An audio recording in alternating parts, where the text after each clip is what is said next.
Loué soit Jésus-Christ, mort et ressuscité. Sa paix soit avec vous. Nous avons été sauvés par la sainteté infinie de l'acte infini d'amour du Christ offrant sa vie sous la croix par amour pour nous. Il est important de bien prendre conscience qu'il ne s'agit pas de reconnaître quelque valeur à la souffrance dans le sacrifice de Jésus. La souffrance est un mal que Dieu n'a jamais voulu.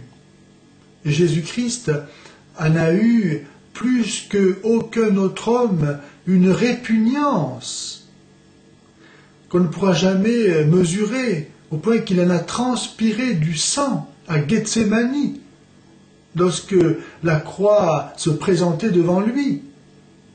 Jésus ne voulait pas aller à la croix. Par 3 fois, il a supplié son Père de lui épargner cette épreuve. La souffrance est un mal, et Jésus, toute sa vie, a cherché à le combattre. Lorsqu'il chassait les démons, lorsqu'il guérissait les malades, lorsqu'il nourrissait les affamés. Et l'Église, à sa suite, a inventé les hôpitaux, a limité autant que faire se pouvait les droits de la guerre, a fait valoir autant que faire se pouvait et a fait jaillir les droits de la personne humaine. Ce qui est important de voir, c'est donc qu'il ne s'agit pas d'une valeur de la souffrance acceptée avec résignation dans le mystère de la croix de Jésus. Il ne s'agit pas d'une attitude stoïcienne et donc d'une attitude païenne de résignation, mais il s'agit de l'amour qui se manifeste à travers cette souffrance. Ce n'est pas la souffrance qui a de la valeur, mais c'est l'amour qui se sert de la souffrance pour pouvoir se révéler, se dire. Lorsque vous avez de l'argent plein les poches, vous avez des amis autant que vous en voulez.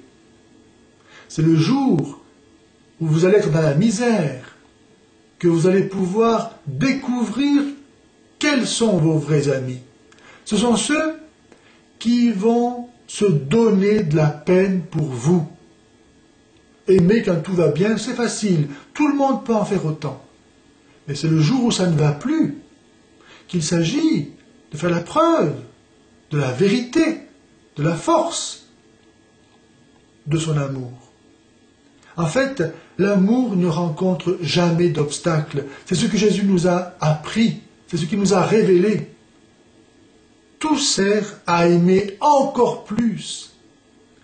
Et donc, dans la croix de Jésus, ce qu'il faut bien voir, c'est cet acte de volonté libre par lequel Jésus a accepté cette souffrance qui lui était infligée injustement, qu'il a acceptée par amour pour nous, afin de pouvoir ainsi détruire notre péché qui lui infligeait cette souffrance.